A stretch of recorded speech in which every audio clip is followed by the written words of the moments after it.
In this video, we will solve Natas 25. So on logging in, we can see that we have a bunch of irrelevant text and a drop down to change the language of that text. As always, we will check the source code of the web page. So we see that the set language takes the value of the lang key from the post request and appends it to the language slash and includes it in a file. The include statement takes all the text code markup that exists in the specified file and copies it into the file that uses the include statement. This means that if we can provide the path for the file containing the password for level 26 as the file name, the include function will display our contents. So our first intuition should be a directory traversal attack. If we could somehow travel to the root directory of the web server and access the file Natas 26 of the web pass directory, our task would be completed.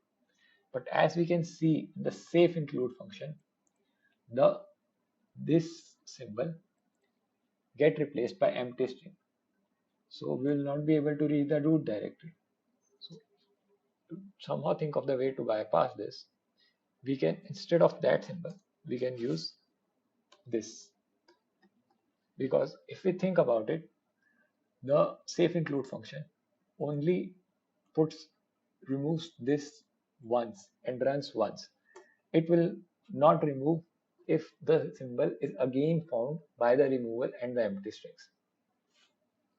So as we do not know how many directories we have to go back, we will use this symbol multiple times so that however many directories there are, we are still able to reach the root directory. So we get this. Now, if we want to get to Natas web pass, we still have one more problem. The next function checks if we have illegally accessed the files of the Natas web pass or not. So now we cannot use Natas web pass in our value. So if we look at the source code carefully and think of some other files we have access to, we can notice that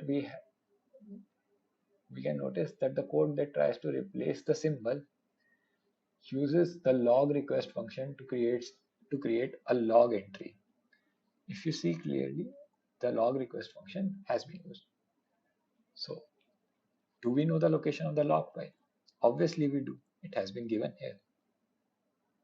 So we know the format and the path of the log file, and we can get the session ID from the value of php sesh id key in the cookies array as demonstrated in many previous tutorials. But even if we have the code to print out the contents of this log file, how would we access the file?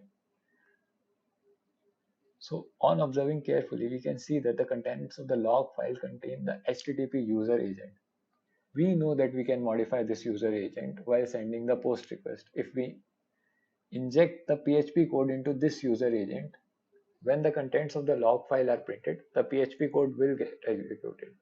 Hence, inside the user agent, we will inject the PHP code that will print the contents of the file etc/natas_webpass/natas26. So we'll have to write a Python file for this. So if we were to write a Python file, it would look something like this. You can copy the Python file from the video or from the documentation provided along with the video.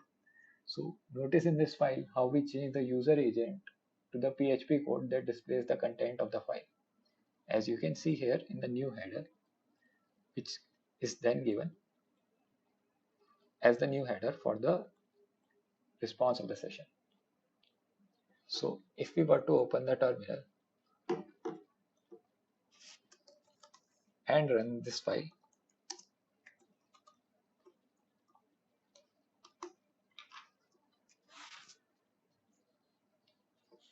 we will get the contents of the log file as the response.